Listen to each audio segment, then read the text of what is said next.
Le mécanisme d'altération de la qualité ovocytaire, il est, très complexe et surtout, on n'a pas encore bien compris, complètement le mécanisme. Alors c'est une bonne nouvelle parce que ça veut dire qu'il y a encore plein d'espoir, mais on en connaît déjà, les principaux acteurs.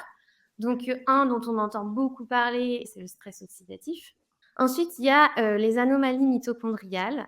Si on a une altération, des mitochondries, que ce soit la quantité ou la qualité des mitochondries, et ben, une altération de la ségrégation des chromosomes et encore une fois, en cascade, l'ovocyte ne pourra pas assurer ses fonctions et on a une altération de la qualité ovocytaire. J'aurais bien voulu aussi expliquer, le problème des télomères.